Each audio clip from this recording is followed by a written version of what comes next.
Well, my favorite thing about school is that we take rest time. Is that you take rest time?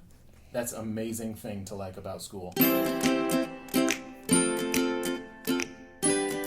when we moved here, our youngest finished school in high school, and I started subbing. And on my little sub sheet, it said Blue Ridge. And I said, Blue Ridge? Where is Blue Ridge? So I subbed up here for a short-term sub and fell in love with the school. When I first moved to this area, I was substitute teacher before I came back into teaching full-time. And so I was here for several years. I was substitute teacher all over the county, but Blue Ridge just had a special place in my heart. When I first came to Cashiers, I was 18 years old. I took a job at Hampton Inn as a maid. It was a summer job. I had no idea this would become my permanent home. I ended up working with people like Patty Palmer, who used to work here a couple of years ago. I ended up working for the Fowler family. I ended up getting to know a lot of the local people through my job at the local grocery store. Turns out that some of the kids that were coming in the grocery store then are now the parents of the kids I'm teaching.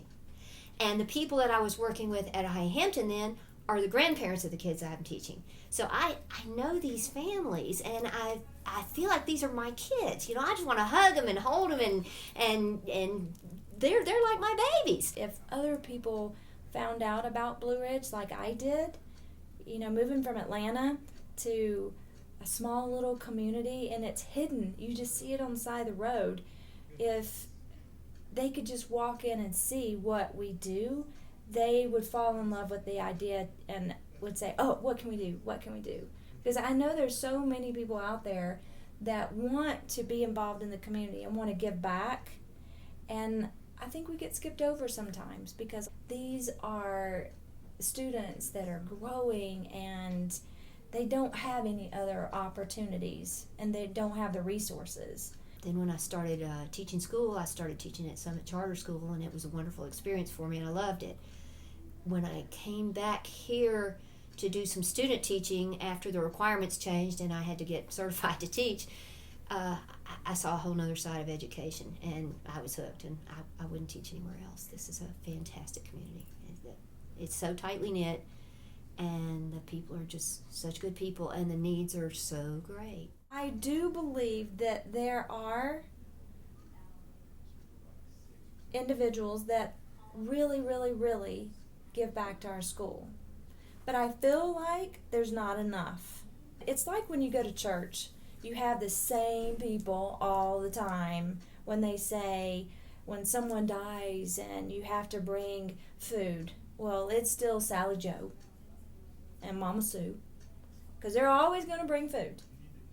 It's the same here. I see the same faces all the time. So I feel like that there are so many faces in this community that we don't see, that we could see if they really knew. I was that outsider, so I get it. We have some families who have been here, lifelong families back several generations. So they are living on great-great-granddad's property. So that there is a long-term communication. There's also another element that has come in where people have moved to this area recently. So I think that trying to reach out to the community in a different way to try and explain who we are and why they want to be part of us is important. We are contributors to this community, and so we want to be able to have those positive relationships wherever we go.